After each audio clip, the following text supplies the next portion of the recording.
Hello, and welcome to A Sound Constitution here on CHLY 101.7 FM. This is a show where we focus on health topics that are important to our community. This year's team is made up of 6 third-year VIU nursing students. Our goal? To demystify health issues and address common misconceptions by sharing evidence-informed information from a variety of reliable sources. All information provided on our show will be available in our show notes, on our Facebook and Instagram pages. We want to remind listeners that the information presented in this show is for educational purposes only. It does not replace the advice of your primary healthcare professional. If you have any questions or concerns about what's being discussed, feel free to reach out to us on Facebook at A Sound Constitution, on Instagram at CHLY, A Sound Constitution, all one word, or email us at asoundconstitution@gmail.com. Thanks for tuning in, and we're looking forward to this journey with you.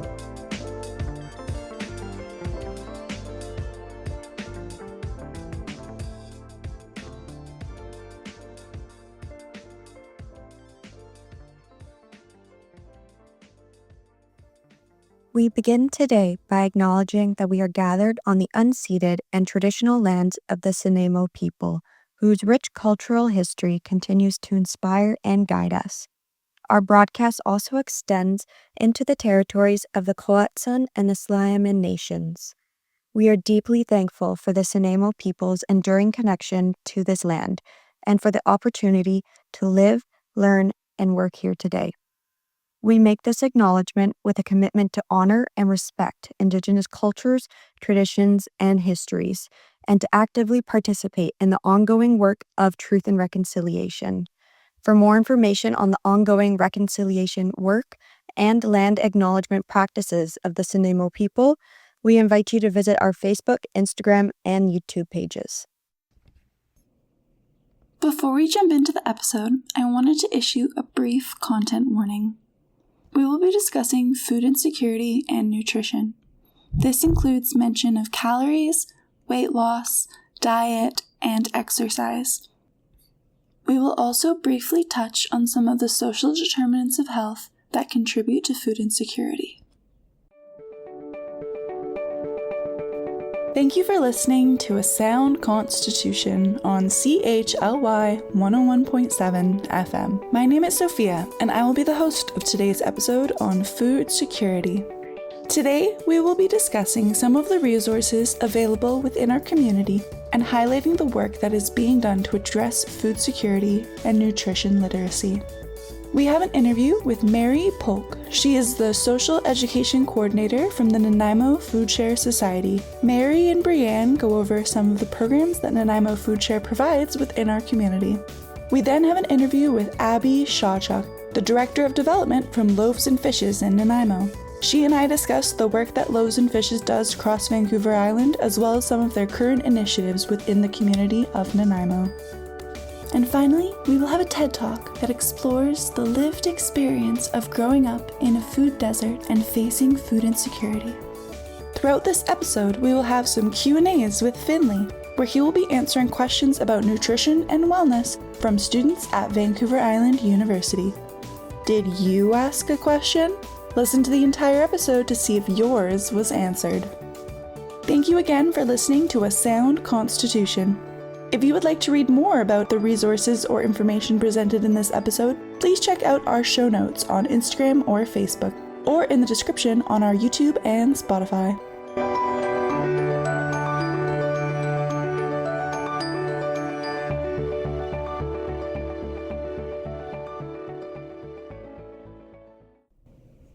The United Nations found that in 2023, an estimated 28.9% of the global population, which is approximately 2.33 billion people, were moderately or severely food insecure. You've probably heard the terms food security or food insecure before, but what do they really mean? The World Health Organization explains the state of moderate and/or severe food insecurity as occurring when individuals do not have regular access to adequate food. This can include not having access to enough food or not having access to foods that are nutritious. Some of the causes of food insecurity include income, political instability or armed conflict, and climate change. In 2024, research done by Enodi et al., published in the Annual Review of Public Health Journal, identified these 3 factors as being the biggest driving forces of global food insecurity. While it's true that Africa and Asia are disproportionately affected, food insecurity is a global crisis. And in the global north, food insecurity has reached alarming rates and continues to rise annually. Statistics Canada estimates that in 2022, 22.9% of Canadians experienced some level of food insecurity, with 16.9% experiencing moderate to severe food insecurity. In March of 2024, Food Banks Canada reported a record-breaking 2 million individuals accessing services in 1 month. That is a 90% increase since March of 2019. Addressing the root causes of food insecurity, such as income, sustainable agriculture, and climate change, are essential to improving global food security. Another key factor in addressing food insecurity is improving access to education about nutrition and food production, and increasing food literacy overall. Throughout today's episode, we will be answering some nutrition questions directly from our community, as well as outlining some of the community resources that are addressing food security through multiple pathways. Thanks again for listening to A Sound Constitution. Now, without further ado, here's Finley with our first community question.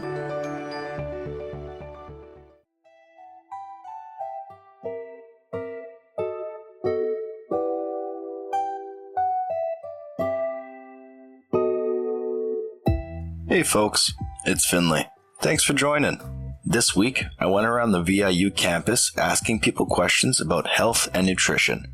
I heard it all, from, do I really need to cut out carbs to lose weight? To, is intermittent fasting actually good for you? And today, I'm bringing those questions to you, with science-backed answers that you can trust. So whether you're someone who loves hitting the gym, just wants to eat better, or are totally confused by all the nutrition trends out there, this episode is for you. Let's break through the myths and get straight to the facts. But first, the information and suggestions you hear on the show do not replace the advice of healthcare professionals. Always consult with a doctor or care provider before starting a new supplement, making a big diet change, or taking any new medication, especially if you have any pre-existing health conditions. So, with that out of the way, let's jump right in with our first question.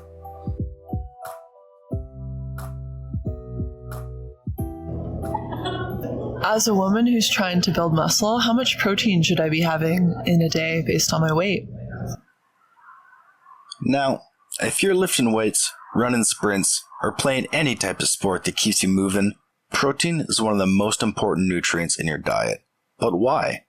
Think of protein as your body's recovery and rebuilding system. When you train, your muscles experience tiny tears, and protein is what helps repair and strengthen them.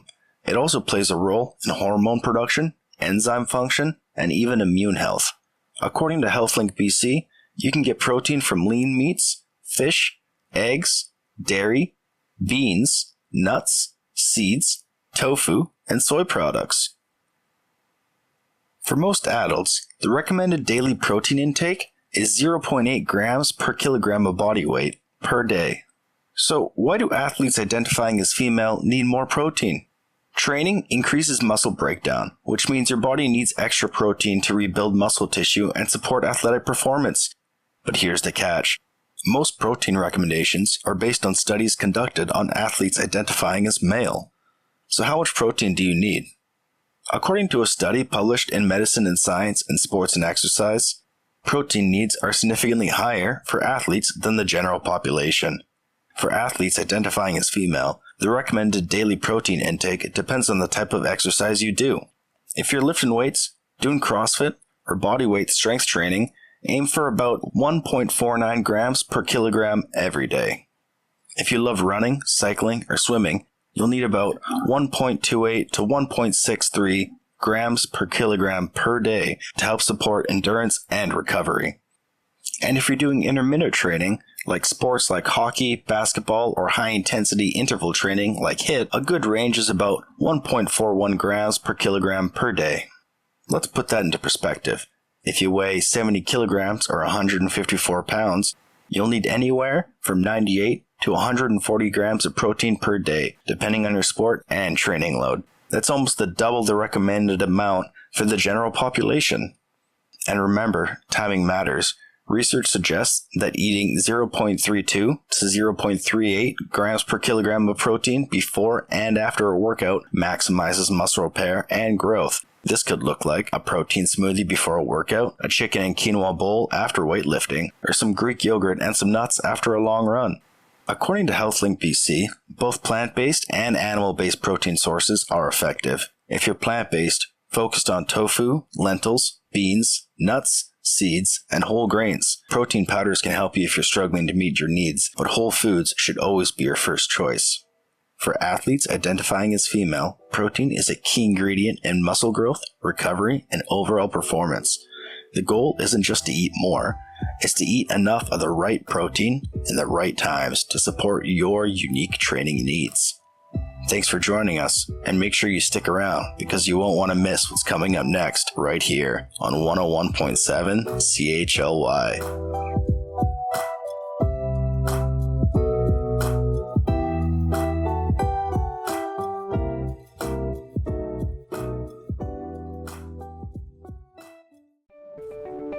Thanks, Finley. I know I definitely learned a lot from that segment. Now, coming up next, we have an interview with Brianne and Mary Polk from the Nanaimo Food Share Society.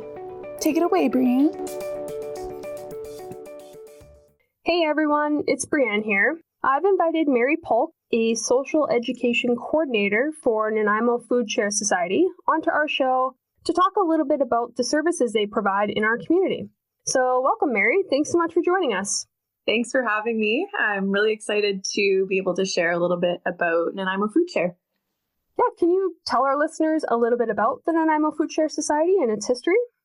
Yeah, so Nanaimo Food Share is a nonprofit organization here in Nanaimo that focuses on providing the community with food skills, food education, and food access, as well as other connective resources.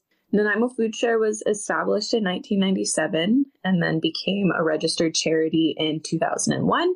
So we've been around for a little while, which is very exciting. And our programs continue to grow and expand each year. We are funded primarily by grants and donations, and we also have many incredible community partners. They've been absolutely amazing and supportive in our programs. We also tend to the space at the Park Avenue Farm, growing produce and running programs there through spring, summer, and fall months. And I work with Nanaimo Food Share, as you mentioned, as the social education coordinator. So I coordinate a program called Generations Eating Together, which I'll talk a little bit more about. And I also help run several of our youth programs. What is the mission of the Nanaimo Food Share then? So our main mission is to empower community members with skills, tools, and access to local and nourishing food. And then we have 5 core values of the organization, which tie in really nicely. And those are local access, empowerment, resilience, inclusivity, and collaboration. What are some of the programs and services offered by Nanaimo Food Share? So we have 4 different categories of programming. Youth programs, seniors programs, community programs, and employment programs. And lots of them overlap or intertwine. So I'll talk about a little bit about each category, and then I'll break them down a little bit and try and touch on a good selection of our programs. So our youth programs include Let's Eat cooking classes, which are one of our most popular youth offerings. They are designed to help kids learn and build on their cooking skills, expand their food knowledge, and feel more confident in the kitchen. So we go through things like safety in the kitchen, using a knife safely, using a stovetop safely, all those types of things. And the kids are always really excited about the food that they've made and then get to eat.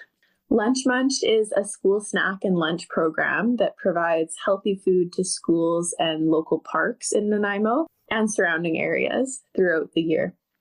And so in the summer, we will sometimes be able to serve healthy, fresh food in parks around the city. We also offer school garden facilitation, cooking and growing camps during spring break and summer at the Park Avenue Farm, and take-home recipe kits for classrooms through a program called Kids Get Cooking. Our main seniors program at the moment is Generations Eating Together, which is the one that I am coordinating at this time. It is meant to provide opportunities for older adults to receive and offer mentorship, share stories and knowledge, and build community, all through food. We offer specialty cooking workshops, nutrition presentations, virtual cooking classes, social lunches, volunteer opportunities at the Park Avenue Farm Garden, and more. And our program is growing. We've had more older adults be able to join and find a sense of community, which is amazing. Our community programs probably cover the bulk of the popularity with Nanaimo Food Share. Our Good Food Box program is one of our fastest growing programs, and for good reason. Boxes of fresh local produce valued at about $25 to $30 are available for only $15 and can be ordered weekly to be picked up or delivered. And there aren't any restrictions on who can order, which is so amazing. So you don't have to be in a certain demographic, you don't have to be a certain income level. Anyone can order the Good Food Box. With the rising cost of groceries these days and a push to support local, this is an amazing option for anyone. And if you just want to try out one, you are welcome to order one Good Food Box. There's no commitment to sign up weekly. Monday Lunch Together is another awesome program. It is a free or by donation lunch every Monday at St. Paul's Anglican Church in downtown Nanaimo. The lunch is put on by our kitchen manager and chef, Calvin, who leads and empowers a team of employment program participants, along with volunteers, to put together an amazing meal for the community. So participants in the employment programs are able to gain really valuable experience kind of in a restaurant setting. So they're preparing food, taking meal orders, serving food, and handling money. And then the community can enjoy a delicious meal together. Nanaimo Food Share is also a community partner with the BC Farmers Market Nutrition Coupon Program. That one's a mouthful. So we offer coupons for various food products at the Bebin Farmers Market to make local food more accessible to seniors, pregnant people, parents of young children, and people who are considered low income. And this program is done by application only. So I believe the applications open either end of April or beginning of May. So people can keep an eye on our website for that. I'll give a little more information at the end with ways to contact us. We also offer our gleaning program to help harvest food that would otherwise go to waste. And we're able to offer that to our volunteers, to community members, and to the people whose produce we are harvesting. We also have our Park Avenue Farm, which allows people in the community to help tend to the garden and take home fresh produce. Our employment programs are Cultivating Abilities, which is a paid 19-week program in which people who identify as having a disability of any kind are trained in agriculture on the Park Avenue Farm, the food industry, and employability skills. And then they are supported in finding work placement opportunities with the ultimate goal of finding long-term employment. Our other employment program is called Homegrown, and it's similar, but this one is designed for youth. So it's an agriculture and food-based employment program for youth aged 15 to 30 who self-identify as vulnerable youth, having diverse abilities, low income, in care, or aging out of care. And it's designed to support young people in finding employment and success in the workforce. So those two employment programs work really closely with some of our other programs. Like I mentioned, Monday Lunch Together. They also volunteer with Good Food Box. And so they get a bunch of experience doing different things in different settings. Wow. So you guys are busy, hey? Very busy. That's great. Can you share a little bit about the different communities or demographics that utilize these services? You kind of touched on it a little bit, but...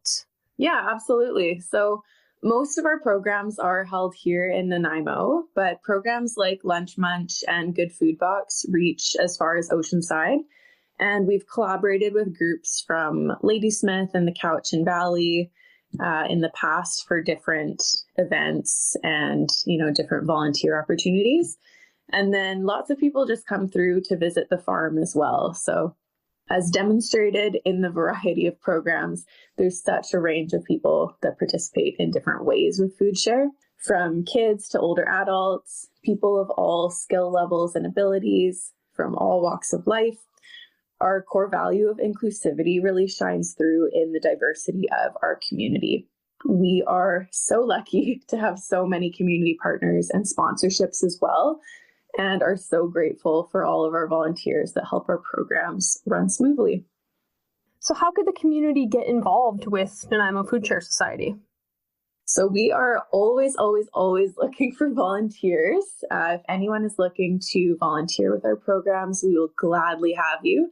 And then we're also always looking for people to participate in the programs. So the best way to find information and get involved with the programs as a participant or volunteer is to visit our website, which is nanaimofoodshare.ca, or phone our office at 250-753-9393.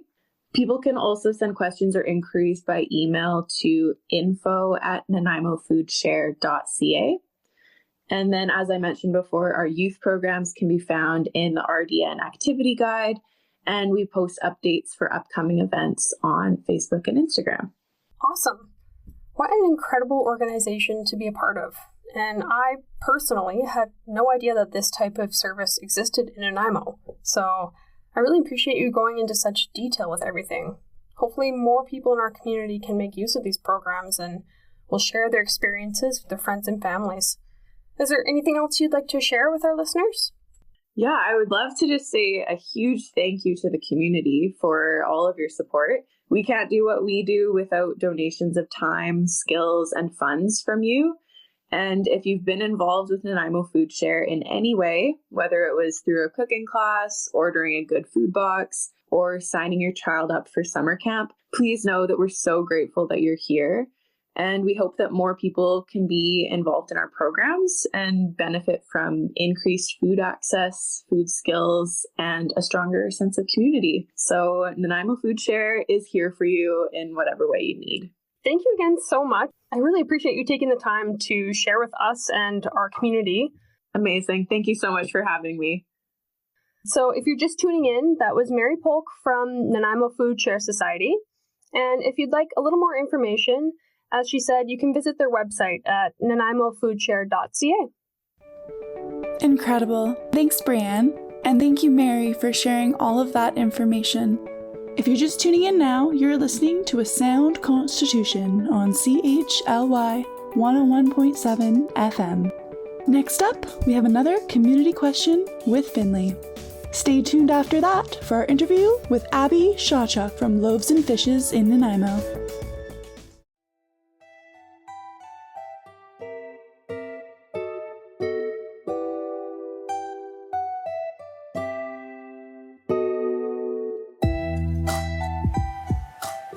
Hey everyone, I'm back with another one of your questions. Let's jump right into it. Yeah, I'd like to hear you speak a bit about some of the new research coming out about creatine and its effect on brain health. I've heard that it's previously a supplement of interest for building muscle, but now there's more research about its potential impacts for like Alzheimer's, dementia, and depression. Wow, this is such a great question. Creatine is one of the most researched supplements out there, but what most people don't realize is that its benefits go far beyond athletes and gym goers. Today, we're breaking it down. What is creatine? What are the benefits? And how can it support healthy aging? So what is creatine? Creatine is a naturally occurring compound made from 3 amino acids. Amino acids are the building blocks of proteins. It's found in foods like red meats and fish, but it's also available as a supplement. Here's the key. Creatine plays a critical role in energy production, particularly for muscles and the brain. That's why it's commonly used by athletes, but newer research suggests that it has incredible benefits for older adults as well. According to a literature review by Antonio et al., creatine is being studied not just for muscle and strength, but also for maintaining cognitive or brain function, preventing virility, and improving overall quality of life in aging populations. As we age, we naturally lose muscle mass, a process called sarcopenia. Research from the International Society of Sports Nutrition shows that creatine supplementation combined with resistance training can significantly slow down muscle loss and improve strength in older adults. And a review of literature published by the International Society of Sports Nutrition found that current evidence suggests that creatine supplementation may have beneficial effects on brain function in adults, particularly in the areas of memory, attention time, and information processing speed, which are all common issues in the elderly population. So let's hear another question. It seems that there is a lot of protein-focused foods nowadays. Is there such a thing as too much protein for your body? This is a fantastic question. With so many people increasing their protein intake for muscle growth, weight loss, or just better nutrition, it's natural to wonder, is there such a thing as too much protein? Let's break it down. How much protein is too much? What are the risks? And what does science say? So how much protein do we really need? The recommended dietary allowance, or RDA, for protein is 0.8 grams per kilogram of body weight per day. However, according to research published in Medicine and Science in Sports and Exercise, athletes, older adults, and those recovering from illness may benefit from a higher intake, typically around 1.2 to 2 grams per kilogram per day. But what happens when protein intake goes way beyond this? Let's look at the science. What are the risks of excess protein? According to a review of literature published in ISRN Nutrition that looked at consuming high-protein diets, eating a lot of protein, especially from meats, over a long period of time can have some serious health risks. Their review showed it may lead to problems like weaker bones, kidney issues, liver strain, and higher risks of cancer, and faster progression of heart disease. High-protein diets are also high in saturated fats, from meats and from dairy. These may contribute to heart disease and to liver stress. Right now, there is no strong scientific reason for healthy adults to eat more protein than the recommended daily amounts, since doing so could actually do more harm than good. If you're healthy, active, and eating a balanced diet, a moderately high protein intake is generally safe. The real concern arises with extreme protein intake for prolonged periods, especially if it's coming from poor quality sources. So what's the final takeaway? Yes, you can have too much of a good thing. Protein is essential for muscle growth, recovery, and overall health. More is not always better. Focus on balanced, high-quality protein sources and a well-rounded diet. Make sure you stay tuned to A Sound Constitution because the fun's not over yet here on 101.7 CHLY.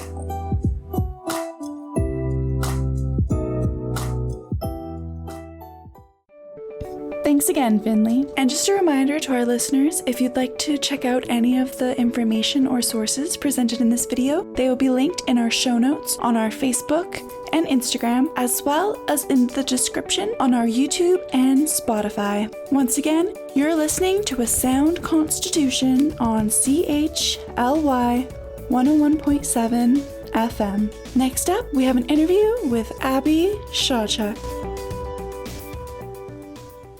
You're listening to A Sound Constitution on CHLY 101.7 FM. Today, I'm joined by Abby Shawchuk. She's the Director of Development at Loaves and Fishes in Nanaimo. Hi, Abby. I just wanted to thank you so much for joining us today and sitting down to answer our questions. No problem. Happy to be here. Awesome. So I'll just start off by asking, can you tell us a little bit about Loaves and Fishes and how it got its start within the community of Nanaimo? So Loaves and Fishes started in 1996 in a church basement, all with volunteers, became a registered charity in 1998. And then after that, there was a huge leap in our ability to serve the community in that our executive director started the food recovery program in 2012. In that we started diverging from just purchasing food and started to go and collect the food that is perfectly okay to eat, but the grocery stores are throwing away. So moving forward from there, if you look at 2012, the total amount of food that we put out into the community was $1.3 million worth in 2012. And 2023, we're at over 9 million. So if you can see the growth, like when you consider, we started with one grocery store partner and now we have 39. That's amazing. Yeah, just in about 10 years, that growth is astronomical. It is, and it's a way to keep up with the need, right? Yeah. And could you tell us a little bit about your personal role with Loaves and Fishes and how you got started with the community and the project? Sure. My background was actually I was an ESL teacher at an orphanage in Korea way, way back after my graduated university. And a good portion of that was having to fundraise for the program that I was running. And so that sort of got me into the fundraising. And then I took some time off to have my 3 girls. And then this job came up, and it was just a development officer, 10 hours a week, just helping with certain admin tasks that had to do with fundraising. And then fast forward, I think within like 3 to 4 months, it became, fully part-time. And then, one day it was, we need you full-time. And now I have 2 people on my team. So we have a team of development now. That's me and 2 other people trying to basically bring in the funds for this, because as the need grows, and so do we need to grow, but we also need funding for that. So yeah, it's definitely grown. I've been at the organization almost 10 years. Wow. Yeah, since I think 2017, is that when you Yes. started? Yeah, that's incredible how much just your position alone has grown in that short amount of time. And then could you tell us a little bit about any communities that you guys service outside of Nanaimo? We do. So right now we serve 44 communities across Vancouver Island and the surrounding islands, and 15 Indigenous communities out of those 44. We go all the way up to Rivers Inlet. We bring food with partnership with Helicopters Without Borders. We also put food on the U-Chuck going from Victoria up through the West Coast communities. So we partner with them as well, and they take food for us. We basically anywhere where we're requested that food be delivered, we do our best to get it delivered, and we don't charge for the food or the deliveries. We have a fleet of 5-ton refrigerated trucks that source food from all over Vancouver Island and off island when it's available and supply it across the island. So that's incredible. And I know you spoke about this a little bit in the answer to your first question, but can you explain to our listeners some of the ways that you guys source your food? We do. Okay, so mainly it's through food recovery. So with our food recovery partners, the interesting thing with food recovery is when it first started, it was sort of getting people over the hump of thinking that you're giving people garbage. About 70% of what we're collecting from the grocery stores that are being thrown away is perfectly okay to eat. Food waste, if it were a country, would be the 3rd largest greenhouse gas emitter in the world. And since 2012, we've diverted over 21 million pounds of food from the landfill, which also saved over 50 million pounds of CO2e. In doing this, what we're doing is taking this food and putting it to its highest and best use. So the food that's fit for people is sorted by 200 volunteers a month on a rotation in our current warehouse. 7 days a week, we're collecting food. The only day we close is Christmas Day. And it's going out across Vancouver Island through our free food markets and then through our community partner program that reaches the 44 communities. We have over 100 community partners that receive this food. We would not be able to do the volumes of food that we're doing right now. It's over 400,000 pounds a month coming through our warehouse if we were simply purchasing food. What we're doing is investing in our fleet of refrigerated trucks, our infrastructure in our warehouse, refrigeration, storage to go collect the food that would have gone to landfills that's perfectly good, as opposed to just spending all of our money purchasing food. Wow. Yeah, the sustainability there. There is a sustainability. It's a food waste diversion model. And because we take everything the grocery stores are throwing out, it's great because what's good for people goes to people. And then what isn't goes to farms for free for livestock and compost. And then we also have industrial compost partnerships. So the idea is keeping food out of landfills and putting it to its highest and best use. And there is a sustainability to that because as a society, we're always going to have some sort of waste. And this way, people can be confident that what they don't buy in the grocery store, at least in the 39 that we have partnerships with, the food is going to people in need. That's so incredible. So my next question here, Have you seen any changes in the demographics of people that access these services in your time with Loaves and Fishes? I can tell you we've definitely seen a significant increase in the number of people coming to access food. Since 2020, it's about a 94% increase in visits, which is, astronomical when you consider that. And it is a sad story, but the happy story is through this food waste diversion program, through food recovery, we're actually able to keep up. We don't do a lot of deep dive on people's lives. So we don't ask for proof of income or proof of address. So a lot of the data we don't have, because the idea is to provide someone with a dignified experience. We don't ask very many questions. We just ask for one piece of government issued ID for every person in their household, any kind of government, could be a foreign government, we'll even take a city bus pass, anything, given by a government entity. Then they register and they're able to shop through our free food markets for free to give them the dignity of that experience. And so a lot of data we don't collect simply because we don't want to start asking people a bunch of intrusive questions when they come for food. We would rather just register them and let them just go and take what they need.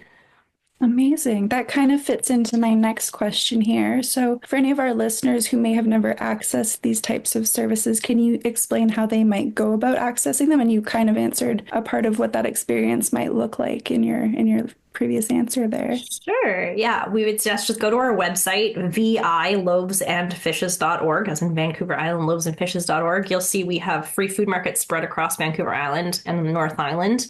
Some are by appointment to make it easier for people, especially, if you're working and you've got a certain amount of time on your break, you can go get food in and out and you don't have to wait in line. You won't know how long you have to wait. So that was actually a COVID invention, the appointment only, in that we had to limit the number of people in the building at any given time. But people appreciated so much being able to make an appointment to shop and then just come in and go that we've kept those. But we also have drop-in several locations. And all you need, like I said, is one piece of government-issued ID for every person in your household to register. And then after that, if you can't make it to a free food market, you can just give a photocopy or your ID to a friend, relative, neighbor, and they can go and collect food for you as well. So we have a third-party pickup option that quite a few people use to pick up food for their friends and neighbors. Yeah, the accessibility with that is amazing. It's great. Yeah, it's nice to be able to send someone else if you can't get there.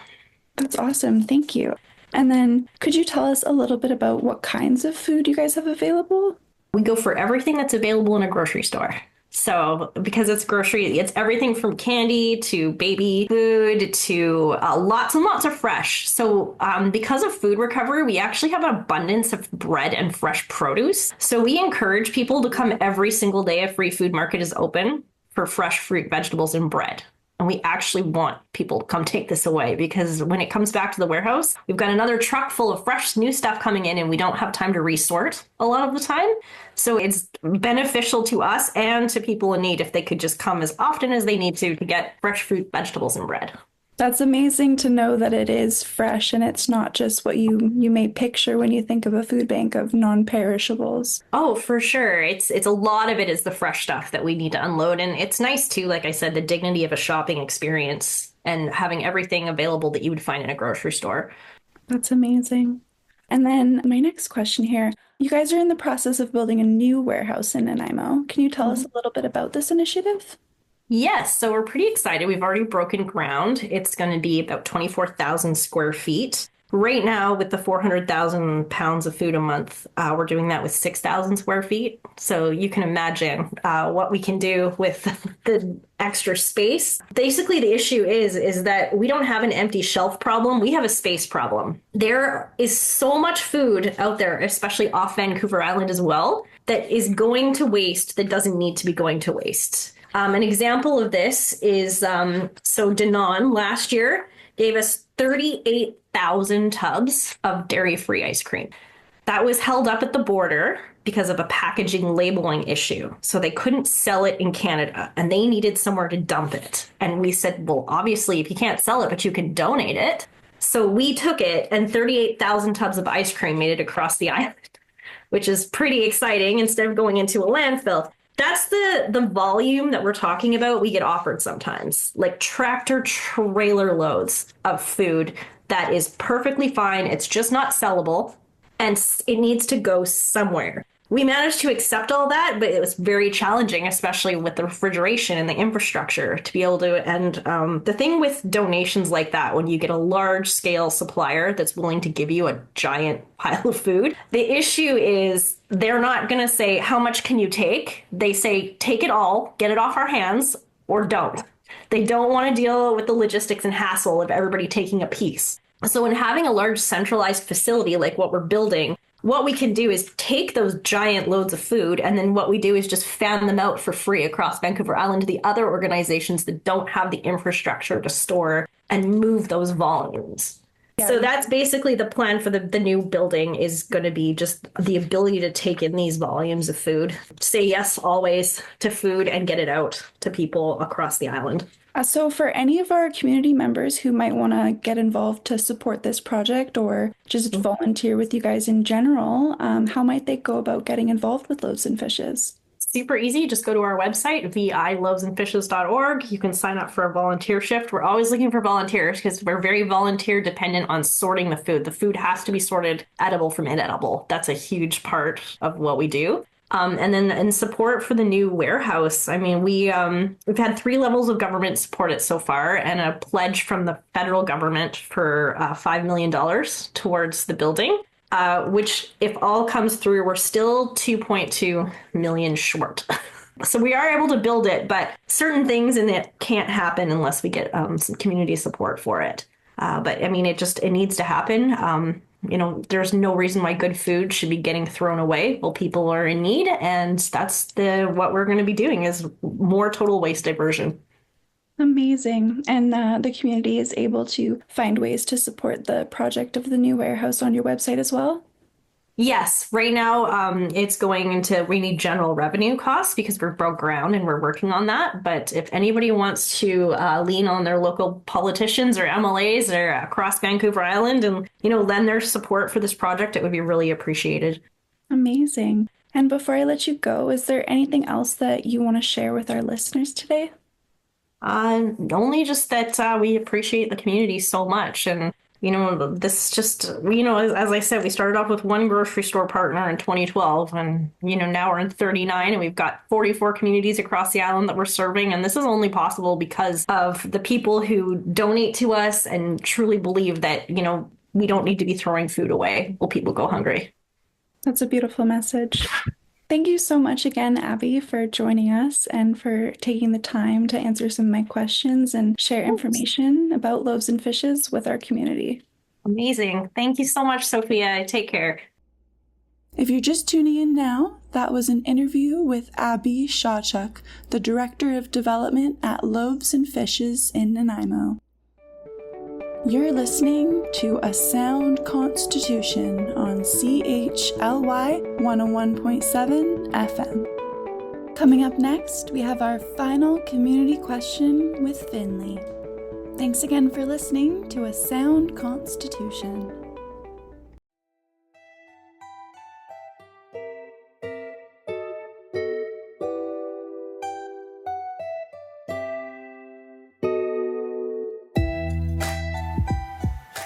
Hey everyone, I'm back with another one of your questions. Let's jump right into it.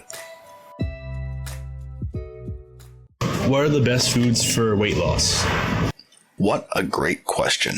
There's so much misinformation out there about weight, dieting, and what it really means to be healthy. So today, let's get right into the facts. How does weight work? How do we build a healthy routine? And what foods should we focus on? Weight and body image. It's more than just calories. Your weight isn't just about calories in, calories out. Genetics, metabolism, stress, and even sleep all play a role. According to HealthLink BC, some people naturally burn more or fewer calories at rest, and factors like hormones, muscle mass, and activity levels also impact weight. Here's what's important to remember. Healthy bodies come in all shapes and sizes. There's no one single way to look healthy, and everyone's journey is unique.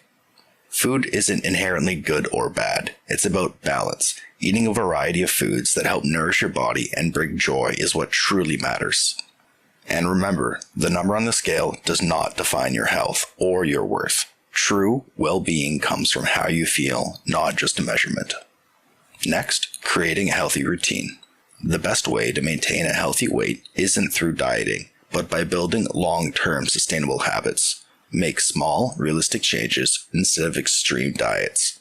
Be mindful of portion sizes. Even healthy foods can be overeaten. Find movements you enjoy. It doesn't have to be in the gym. Dancing, hiking, swimming, it all counts. Manage stress and sleep well. Both impact hunger and metabolism. What foods should you focus on? A well-balanced diet includes foods that fuel your body and help keep you feeling good. Brown rice, quinoa, and whole wheat pastas. Lean proteins like chicken, fish, tofu, beans, and Greek yogurt. Healthy fats like avocados, nuts, seeds, and olive oils. Fresh fruits and veggies packed with fibers and nutrients. And hydration matters. Water helps digestion, energy, and metabolism. But no food is off limits. Here's the deal. One fast food meal won't ruin your health. You don't need to feel guilty about a slice of pizza, burger, or dessert. What matters most is your overall pattern of eating, not one meal, one day, or one snack. Balance is key. Weight and health are complex. But the best thing you can do is focus on building habits that make you feel strong, healthy, and happy without guilt. Let's go to another question. As a student, trying to find time to meal prep is difficult. So with that being said, a lot of the time it's easy to go for fast food, but how does fast food affect mental health or maybe progression in hard coursework, like mental clarity? Wow, 2 great questions in a row. We hear a lot about how fast food is bad for you, but is it really that simple? Let's talk about how fast food affects mental health, and more importantly, why balance is key. So how does fast food affect your brain? According to research published in Neuropsychopharmacology, a high-fat diet over time can lead to increased inflammation in the brain, affecting mood and mental clarity. Long-term consumption of excess saturated fats may also impact memory, focus, and even increase the risk of anxiety and depression. But here's the key. This is based on long-term habitual consumption. One meal of fast food isn't going to ruin your brain or your health. Balance is everything. No food is bad on its own. It's all about how often you eat it and what the rest of your diet looks like.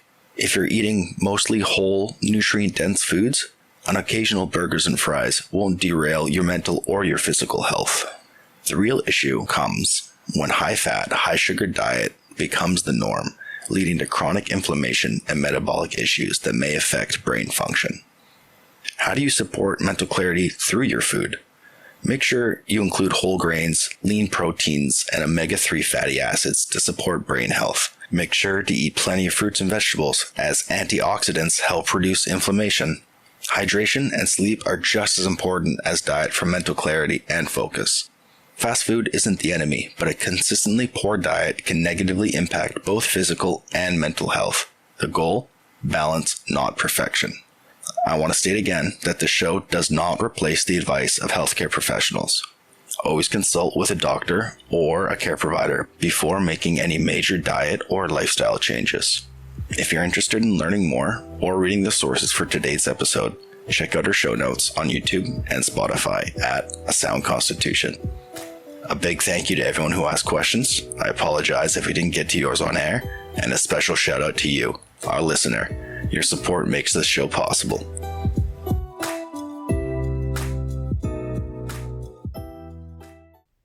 Thanks, Finley. Now, I would like to end the episode with a TED Talk from 2022 by Lucina Guazhco. She is a senior undergraduate student at Boston University, majoring in health science with a minor in psychology. In this TED Talk, she shares her lived experience of growing up in a food desert and the impact it had on her and her family. She also talks about the social determinants of health and how they are interconnected with food security. If you would like to read further about her or watch her TED Talk again, you can find the link in our show notes. Most kids, when they're young, hate going to the dentist. And also get really nervous before getting their shots at the doctor's office. But for me, one of the most anxiety-inducing experiences that I absolutely dreaded was going to the supermarket. And that's because I grew up in what is commonly referred to as a food desert. Now, these are neighborhoods where residents lack convenient access to affordable and healthy food options. You see, the closest full-service supermarket from my home in Ozone Park, Queens, was a 24-minute walk away into another zip code. During this walk, I'd pass McDonald's, a couple of gas stations, several liquor stores, and of course, a bunch of New York famous delis. My mom didn't drive, and there wasn't a bus that could make our trip more convenient. So almost every week and a half, my mom and I would set out on our journey to go get the groceries for our family of 7. When you're on a budget and you have that many mouths to feed, the options of how much fresh produce, how much healthy, nutrient-dense foods you'll be taking home with you becomes limited. Suddenly, it can become so tempting to stop inside one of those fast food restaurants or convenience stores on the way home to stock up on food for the week as a more affordable option. But we all know that can have serious potential health consequences in the future. But this is the unfortunate reality for the 51 million Americans currently living in these low-access communities, majority of which are low-income and minorities. Black and Hispanic Americans are currently carrying the burden of this problem, because we see that these deserts, in contrast to what the name suggests, are not naturally occurring. Instead, food justice advocates prefer the term food apartheid in order to emphasize that these communities are directly resulted from systemic, discriminatory, and racist policies that grouped low-income communities of color together and eventually led to their limited access of healthy food. Eventually led to families like mine having to decide between an option that requires spending more money on getting to and purchasing healthier food options, or choose an option that is more affordable and convenient, but also life-threatening in the long run. But for a moment, let's think back to my community in Queens. Like I said, the closest 24-hour full-service supermarket was about 20-minute plus walk away from me. But in your head, can you guess what's less than about 2 minutes away? If you guessed a deli or a bodega, you're right. This deli has been at the corner of my block for as long as I can remember. The owner, Mike, has known me since I was a little girl. And to this day, he's still the first familiar face I see when I travel back home, because I'll stop in there and he'll always welcome me back to Queens with a smile. A common phrase we often say in our home was that we pay Mike's bills because of how often we stop and shop inside there. And I bet if you asked anyone else in our neighborhood, they'd probably say the same thing. But as much appreciation I have for the owners, I can't help but notice what's lacking on the shelves of this deli. Let us all take a look at what is and isn't stocked here. These are actual pictures taken on November 10th, 2022. Notice all the processed and junk foods, all of the frozen, microwavable meals, and the soda. Let us all now take an even closer look at their fresh produce section. A couple of bananas and a few avocados. Kind of sad. Kind of really sad when you remember that delis, just like this one, are scattered all over neighborhoods like mine throughout Queens, and are so much more accessible than, say, a farmer's market. But you know, it really wasn't even until I left home and had the opportunity to educate myself on what food apartheid looks like, and it especially wasn't until I was sent back home during the COVID-19 pandemic, when absolutely no one was making that walk to the supermarket, that I realized my neighborhood, my built environment, and the resources in it are actively working against my health and contributing to my future risk of experiencing adverse health outcomes. Because unfortunately, it didn't just stop at access to healthy, nutritious foods. For example, the closest gym from my home is about 2 miles away. And if you can't drive and have to walk there, like me, it's going to take you about 32 minutes and you'll have to cross a highway. My pediatrician's office that accepts Medicaid is about 8 miles away from me. 2 buses, 1 subway. The number 1 ranked New York Public High School is about 6 miles away from me. But this one's a little special because I actually went to this high school. It's called Townsend Harris, located all the way in Flushing. Every morning, I would wake up and commute for about an hour and a half and get on 2 different buses. Now, this school has an overall scorecard of 99.89, again, ranks number 1 in New York high schools with an overall graduation rate of 100%. And I'm fully aware that going here, making that commute every morning and night was a key factor that brought me here to Boston University. Now, I'm a couple minutes away from multiple supermarkets, 10 minutes away from 2 different gyms, and have the ability to see a healthcare provider that is close and whenever I want. But what if instead I had gone to the high school in my neighborhood that was only 5 minutes away? I also have here the ranking for this school. It is ranked 297 in New York high schools with an overall scorecard of 81.21. Now, this high school is actually just a singular floor on top of an already established middle school. The high school is severely underfunded and lacks the appropriate resources that the kids in my neighborhood deserve. And I was lucky enough to go to the high school that I did. But without luck, most don't even get that option. These are all examples of the social determinants of health. These are factors apart from medical care that strongly influence individual and group health statuses. So where people live, go to school, work, get their groceries from, etc. I'd like you all for a moment to think about your hometown and the place you grew up in, and consider, What is the state of health there? Are people generally healthy? Can you look out your window and count the amount of people going for a run, going for a walk? It might not have mattered to you all back then, but when we consider the behaviors that influence health outcomes, like diabetes from poor diets or sedentary lifestyles, or lung disease due to smoking, we see that yes, the individual, one's age, genetic makeup, sex, has the power to influence health outcomes, as well as that individual's choices and actions. Their behaviors when it comes to things like diet, physical activity, and smoking have that power to influence as well. It's still a choice to want to be healthy, want to be fit, want to be educated. But factors outside of the individual exist and influence as well. Sometimes the choice, the options are not even there. Think about it like this. If you are forced into a desert, no matter how bad you want water, you can't control where the oases are. In a neighborhood like mine, where you don't see those people on runs, those people in shape who are knowledgeable about what a healthy diet looks like and are free of illness, it becomes so much more difficult to even become aware of the preventative behaviors that can shape the course of your life. So if we want to improve health, it's not just about creating new treatments and developing new medications, but it's about addressing these unfair social constraints and accessibility issues. There is no reason that my neighbors should have to put their physical, economic, mental, and social well-beings at risk simply because they do not have access to the resources and opportunities that are abundant in other zip codes. Financing for healthy food retailers to move into low-income communities, communities of color that lack nutritional and affordable food, is the first step in the right direction. Interventions can even look like providing transportation vouchers or getting more supermarkets and farmers markets to accept federal nutritional assistance in the form of EBT payment option. Let's then take those healthy foods and prepare a nutritional meal for students to take to school. Or better yet, let's serve it to them in our public schools. Because with healthy, able bodies, we can push for these disparities to be acknowledged. We can stop allowing others to pull the focus from the underlying root causes that causes the disparities we face by coining terms like food desert, which are misleading and inaccurate. It is apartheid, and it is not enabling everyone, despite what zip code they're born into, to reach their full potential. People in these communities are so worried about financial insecurity, transportation, and overall health issues that they are saddled with such life-threatening concerns that other people don't even have to think about. Raising their quality of living would allow these people more time to pursue passions, feed their curiosity, and dedicate their time to the things they want to do over the things they need to do to survive. So I thank you all for letting me share with you some of my personal experiences and taking the time to listen about the unique barriers that still plague families like mine. Because your neighborhood shouldn't make little girls want to fake being sick to avoid a supermarket trip, or have teens having to spend 3 hours traveling to and from school. Your neighborhood should be a healthy place, not just to live in, but to thrive. Thank you. Thank you for listening. For details and show notes from today's episode, or to follow along on what's coming up this season, check out our Facebook page, A Sound Constitution, or our Instagram at CHLY A Sound Constitution. If you missed today's episode, or if you'd like to listen to one of our previous episodes, check us out on Spotify or YouTube at A Sound Constitution. We want to remind our listeners that the information presented in this show is for educational purposes only and does not replace the advice of your primary healthcare professional. Thanks again, and we hope you have a wonderful rest of your day.